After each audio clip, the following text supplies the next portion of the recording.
Welcome back, ladies and gentlemen, to the Overwatch Atlantic Showdown. I'm Lee D-Man Smith, and joining me is Jason Kaplan for this one. We're into the round of 32. We're going to be covering Luminosity versus No Excuse Gaming. Yep. This time around, Luminosity swept aside Elevate, just as quick as Elevate swept aside Zenith Black. It's been a pretty quick night so far. Two clean sweeps, a lot of stomping going on.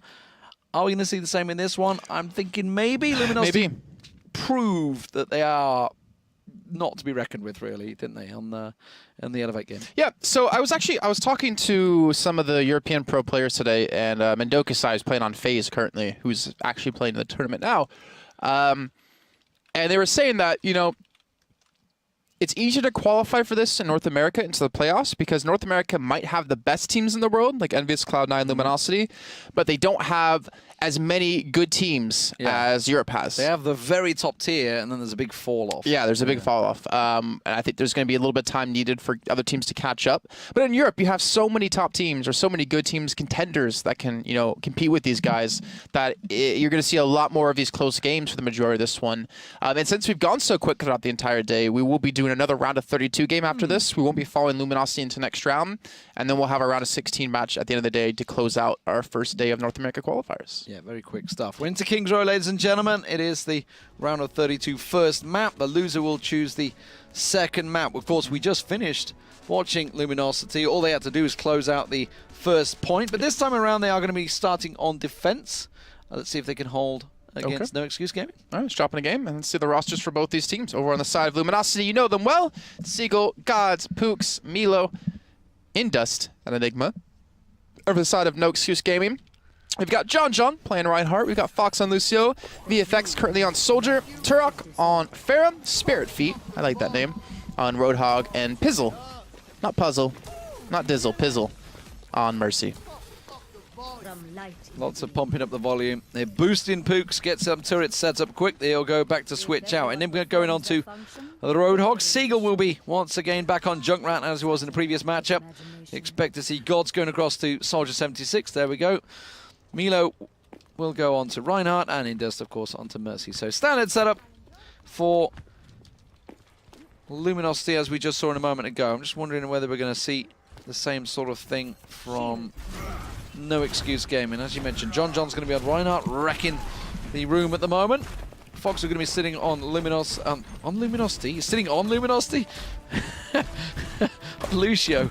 Where Luminosity came from. The LU, I guess the same. VFX is going to be on Soldier 76. Turok will be on the Pharah, of course, up in the air. Spirit Free will be over on the Hog, and Pizzle will be on the Mercy. So here we go. It's going to get boosted. Turok trying to hover his way through. Didn't land on top of the bus there, but trying to work down the shields. Oh, he took a Symmetra ball to the face. And you don't want to take those early, too. As that allows Pooks to get his ultimate online extremely quick, because you can see he's at 58%, and you don't want to have a teleport down in that first attack, but it looks like most likely it's going to be happening.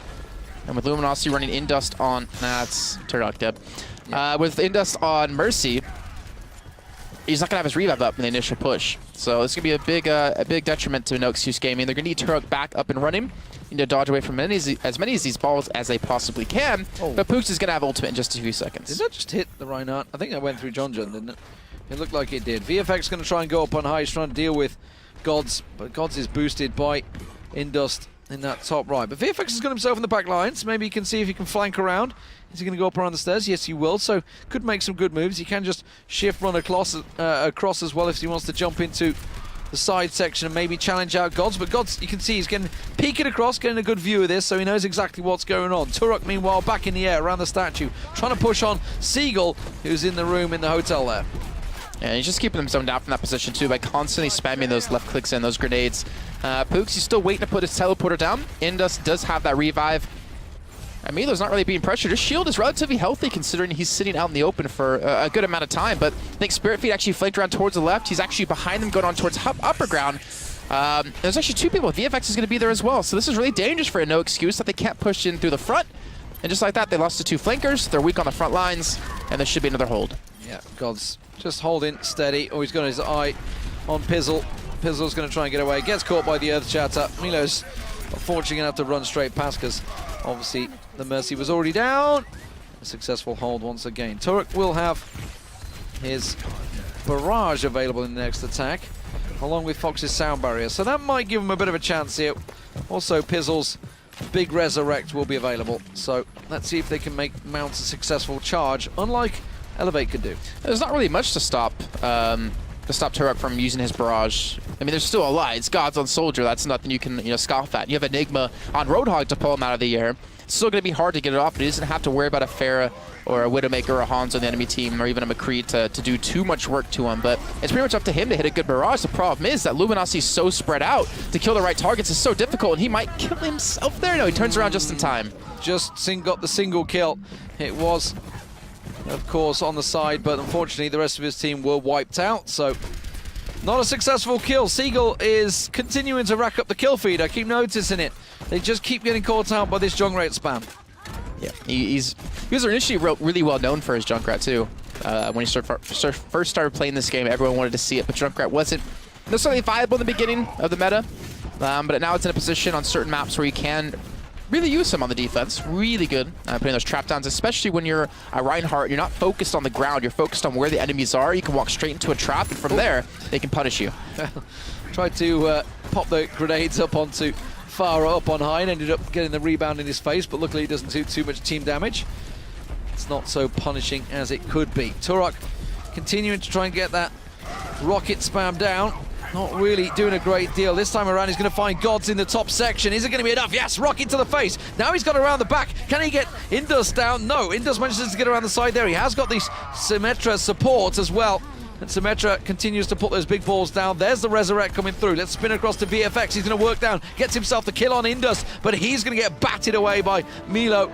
And that is another successful defense. I just got a glimpse of a hook from Enigma as well, plucking the Farah out of the sky. And Luminosity hold successfully once again. Now, their turn to attack. All they need to do is cap out the first point. Yep, and that would give the first map in this best of 3. Now, of course, we still have a lot of other maps coming. We've got Dorado, Hollywood, Hanamura, Nepal, and Gibraltar, where if No Excuse Gaming cannot hold, they will be choosing that next map. It's going to be tough. It's going to be damn hard. Yeah. You can see Luminosity, they're pretty much convinced to this composition. Yeah. And I keep hearing in chat that Cloud9 are doing some really wonky things, running like 5 Genjis and a Lucio, 5 Tracers and a Lucio, and just absolutely destroying teams at the moment. Well, I mean, they famously did this 5 Soldiers, didn't they, in the Lucio in the tournament in North America, in the esports arena, and managed to if it works, that was why not, right? I think it was on Nepal. I think it was either Nepal or Lighthouse on Ilias. I'm not sure which one it was, but I mean, anyone that's come up against 5 Soldier 76s and a Lucio in queue knows actually it is really strong. Yeah, screw that. Yeah. I don't want to play against that comp. I mean, Genji might have some fun, but let's see. So Enigma playing D.Va currently, though I would imagine that's not going to be sticking. Probably switching over to the Zarya. But Spirit Feet going to be playing the Mei. Switching it. Oh, no, wait. Who did they just boost? Did they just boost? Okay, go to Turok. Where's his turret? They must have boosted the turret. All right, so they boosted him up there to get the turret up there. And he's going to be switching off to someone else. So back over to the Roadhog. So yeah, this turret is going to be there, but a Hanzo is going to wreck it. So maybe we should look at Seagull or God to see, well, first of all, if they notice it, and if they're just going to destroy it. Well, Enigma at the moment has actually switched to a Widowmaker. I think he might have spotted it. So he's thinking, I can probably shoot it through there, because if you look where Turok set it up, there's that little gap through the legs. I reckon Enigma can hit that. It's normally Gods, obviously, on the sniper. Yeah, there you go. Knew exactly where it was. Just like, yeah, I'll take the turret down, don't worry. Not going to try for anything. Oh, and I was just about to say, VFX is going to show himself. And there we go. Job done. That was their little gimmick, their one chance, maybe, to get it working. Gods, we saw him doing some serious work. We saw him get the team ace against Elevate earlier on Dorado. And, of course, he's working wonders here. Picking off Seagull, Gods, all doing some fantastic work. All they need to do is cap this point out, and it looks like they're going to do it already. Doesn't seem that anything's going to be able to stop them. VFX just coming back, but unfortunately for him, took that headshot very early on from Enigma. So Double Zarya is just ridiculous. Like, everyone's playing Roadhog. You said that at the beginning of the show. With everyone playing Roadhog, it's like play Zarya or Double Zarya, and whoever he hooks in, you shield. They don't die, and that's the whole gimmick of Roadhog. Then he's just kind of, not worthless, but he's sitting out there as free ult charge for the enemy team. So honestly, smart play with Luminosity. They haven't been even forced to stop with this composition, so why not just keep sticking to it? You need to have his team adapt to it, and unfortunately for No Excuse Gaming, they don't really have that much time once they set up on point. Very lackluster play of the game. I guess that's what you get when they've held out so long. I feel like Enigma deserved it. That was a great shot out of him at the beginning of VFX. Just doing that, yeah. Yeah. Because the thing is, he wouldn't have kill a saw him. turret and get the headshot. Yeah. He wouldn't have saw him if Mercy didn't damage amp him. Yeah, just glowing. Yeah, and that's how he's like, all right, there's a guy there. Boom, kill, push in, get the point. So now, No Excuse Gaming will choose the next map. Again, King of the Hill, I still think is the way to go here for them. If it's on a payload again and they can't capture the first point, or Luminosity just walk over them and finish, then they're in a really tough position to have a chance to hold on. Well, it's No Excuse Gaming's map choice. Just wait and see what it's going to be. It means I have to do it. I'm not actually sure how. I was trying to give it Seagull. I'm dying desperately to give him the Route 66 isn't in the map pool. Yeah, it's not in the pool.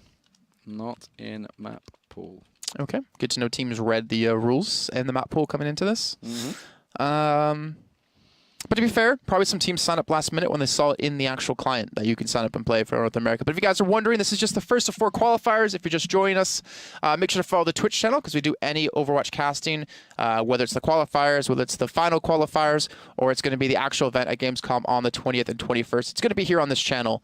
But on Wednesdays, Thursdays for the next 4 weeks, including this week, we'll be bringing you the North America qualifiers, with Monday and Tuesday being the European qualifiers. Currently we have Misfits, SG1, Anox, and Reunited already waiting to be playing in the beginning of August to see what 4 teams will be making it into the main event. 4 teams from NA, 4 teams for EU, playing for their grabs of $100,000.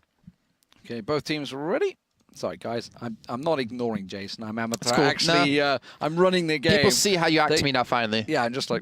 This is how it really works in the office. There's a wall just here. Shut up, Jason. Let me talk. Oh my God. Talk to the hand. Talk to the hand, please.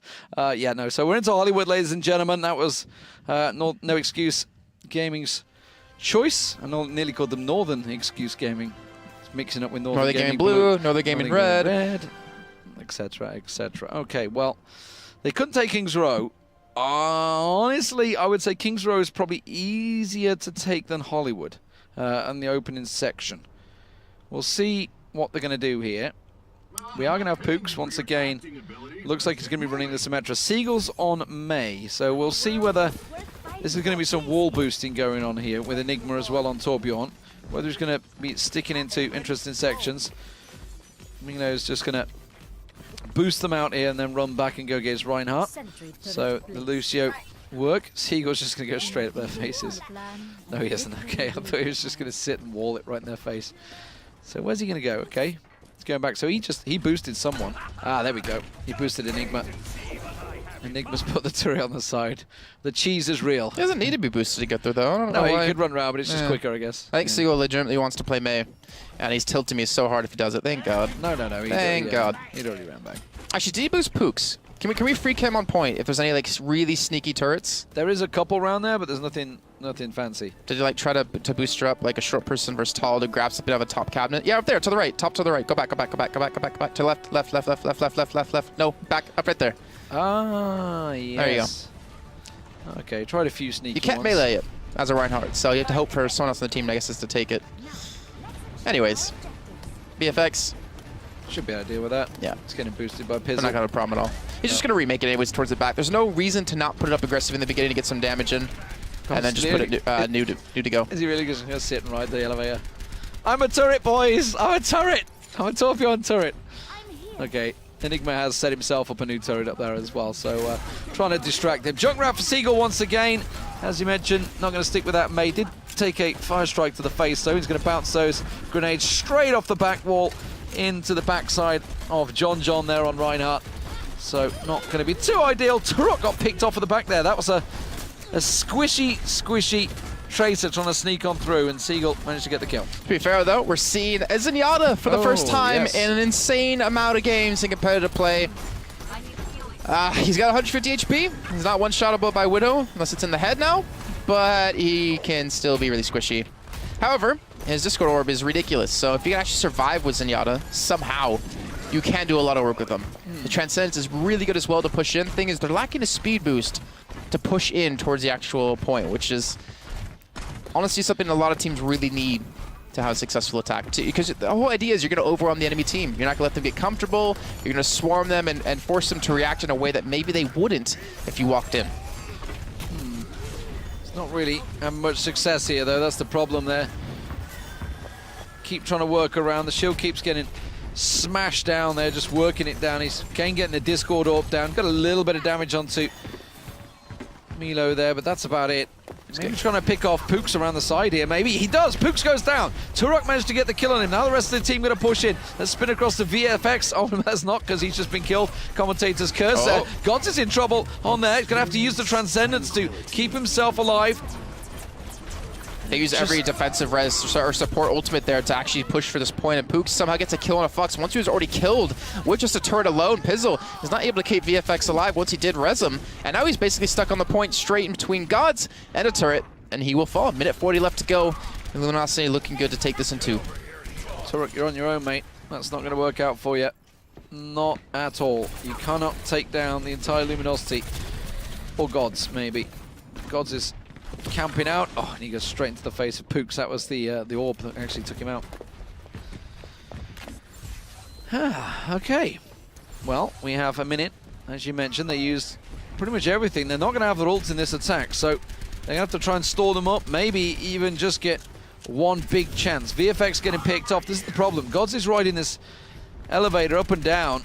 And Gods, VFX, sorry, every time he tries to boost up over the buildings, just basically taking shots to the face every time.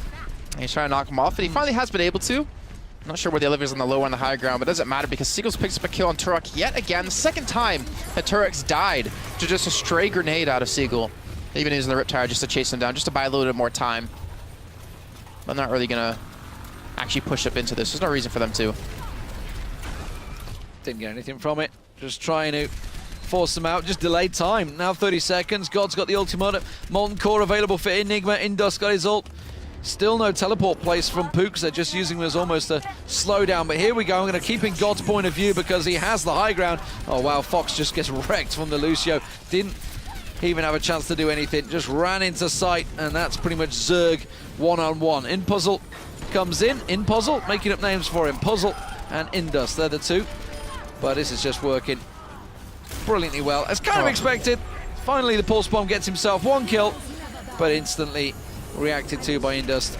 And that is going to be the first round complete for Luminosity. No Excuse Gaming not getting a single point on the board. Now Luminosity, all they've got to do is get a single cap, and they are through to the round of 16. Yep. Easy as you like for them so far. And guys, round of 16 will be where we are stopping today. Tomorrow will be all quarterfinals, one at a time. Round of 8 we're stopping. Yeah. Well, I mean, we do round of 16, then we're stopping.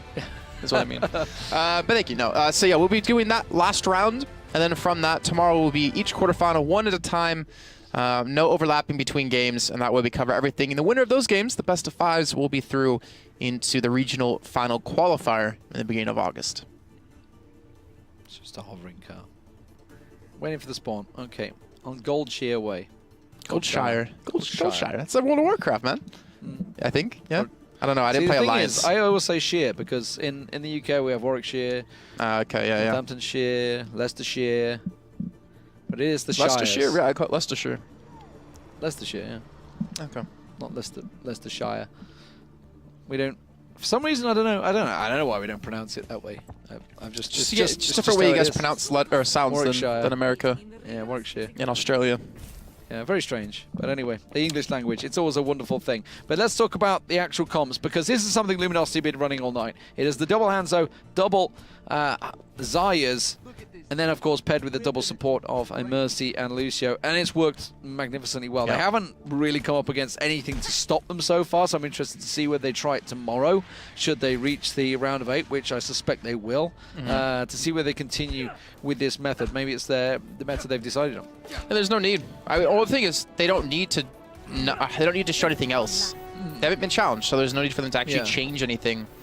No adjustments required, yeah. Yeah, so let's see. They will be on the attack here. Remember, they just have to capture the first point to close out this game. Fox going to be on the Symmetra trying to hopefully get that teleport up for him. Didn't work out. just before for Elevate. Well, let's see. Scar shot's going to come in. Going to connect onto some damage. But no excuse for being very smart. They're sitting very far back. They're staying spread out as well. And they just have to hope to not get picked up by the Hanzos. Yeah, I mean, they saw this in the previous map on King's Row. Exactly the same comp, so they're just going to be reporting that. Of course, the only difference is Enigma started on Widowmaker, got himself them shots early on, but no need for that this time around. Seagull continuing to take the high ground, keeping that hog around the side. Oh, cheeky little peek there from VFX. Seagull going to try and chase, and he's going straight into him. Quick melee to the face. Gods and Seagull doing some serious work here on the Hanzos. They're continuing to keep the damage down. Spirit Feet picked off, Turok picked off. Gods and Seagull continue the work. There's going to be the big ultimate, pushing them all back through into the point. Now they are around the side. They have a teleport up in there. Is it going to be enough? Oh, that might well be able to take Seagull down. No! Fox gets meleeed to the face. The second ultimate comes out from Gods, and that will be the point continuing to be capped. The teleport has been taken down. Pizzle gets dropped. And that, ladies and gentlemen, is the game for Luminosity. They will not be able to catch back in there. And that's all they needed to do. Quick and easy. Hold the defensive work and cap out the point. GG. See you in the future, we promise, says Pizzle. I mean, okay. I don't... You gotta show me something. Let's see. Play the game. Or shatter. Okay. So again, a pretty boring play of the game, to be fair. Because the game's over really quickly. Not a lot of opportunities for teams to pick up some crazy kills. Seagull, 41% of the team's damage. Yeah, I mean, it's just the good old Junkrat spam. It's what you're going to do. What are you going to do? 12 turret kills as well for Enigma in there. The excitement is unbearable. Stompy stuff. It's kind of expected. I mean, to be fair, the game hasn't been out that long. You know, teams are just learning how to play. They have to play against some better teams to realize how the pros kind of go about it. And we should mention, obviously, with competitive now out, a lot of these guys are in the upper echelons, the 80 plus, which not a lot of people in the world are in it right now. Yeah, I think maybe like 20. I don't know. At least in Europe, is like not even 20. I don't know. I think Tivik actually surpassed IDQD for #1 rank, but did he? He's up to 84. No, but he has a higher rating in 83. Unless he got 84 when I didn't know, or recently. But yeah, so we have another game coming up. We don't know who it is going to be just yet. Because they've been so fast. They've been so fast. They've been ridiculously fast. Expecting a big, long night of gaming, but it has been pretty quick so far, ladies and gentlemen. Don't go anywhere. We'll be coming right back with either a round of 32 game, if we're quick enough, or a round of 16. And we'll be back in just a few moments.